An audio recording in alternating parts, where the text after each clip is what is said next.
Ikalabing-pitong kabanata. Ang pagbabagong anyo ni Jesus. Pagkaraan ng 6 na araw, isinama ni Jesus sina Pedro at ang magkapatid na Santiago at Juan sa isang mataas na bundok nang sila-sila lang. At habang nakatingin sila kay Jesus, nagbago ang kaniyang anyo. Nagliwanag na parang araw ang kaniyang mukha, at ang damit niya ay naging puting-puti na parang liwanag.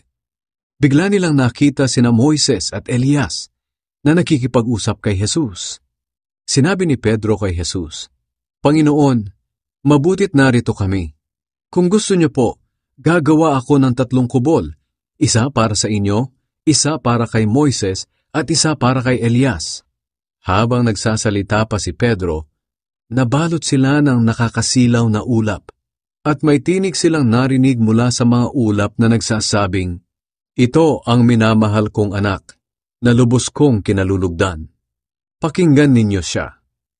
Nang marinig iyon ng mga tagasunod, nagpatira pa sila sa takot, pero nilapitan sila ni Jesus at tinapik. Sinabi niya, "Tumayo kayo, huwag kayong matakot." Pagtingin nila, wala na silang ibang nakita kundi si Jesus na lang. Nang pababa na sila sa bundok, sinabihan sila ni Jesus, "Huwag ninyong sasabihin kahit kanino ang inyong nakita, hanggat ang anak ng tao ay hindi pa muling nabubuhay."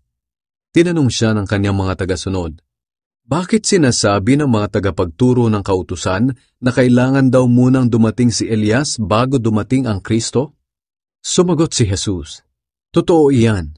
Kailangan ngang dumating muna si Elias upang ihanda ang lahat ng bagay.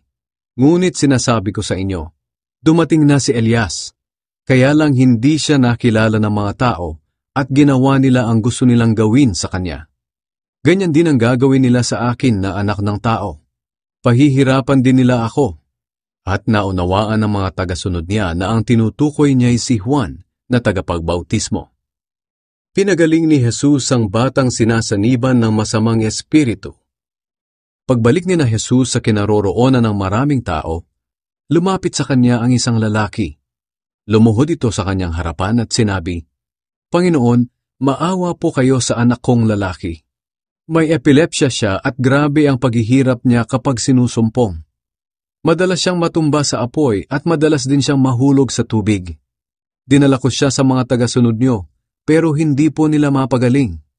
Sumagot si Jesus, "Kayong henerasyon ng mga walang pananampalataya at baluktot ang pag-iisip.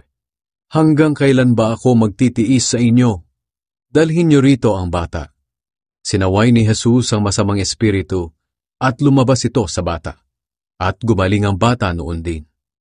Nang sila-sila na lang, lumapit kay Jesus ang mga tagasunod niya at nagtanong, "Bakit hindi po namin mapalaya sa masamang espiritu?"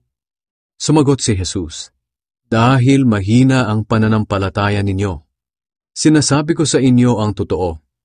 Kung may pananampalataya kayo na kahit kasinlaki lang ng buto ng mustasa, masasabi ninyo sa bundok na ito, 'Lumipat ka roon,' at lilipat nga ito.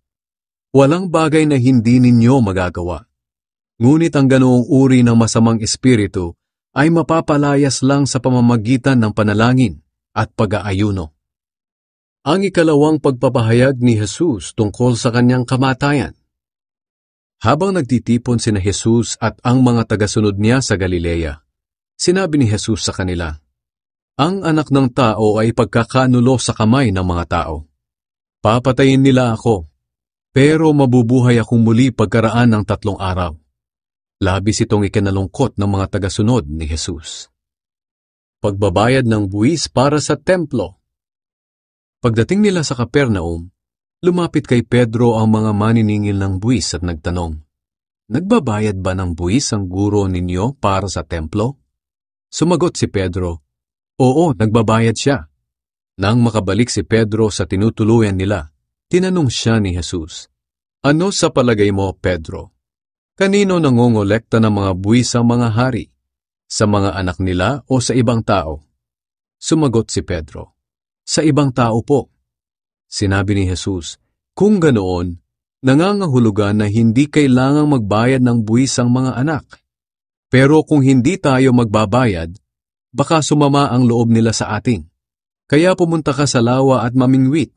Ibuka mo ang bibig ng unang isdang mahuhuli mo at makikita mo roon ang perang sapat na pambayad sa buwis nating dalawa.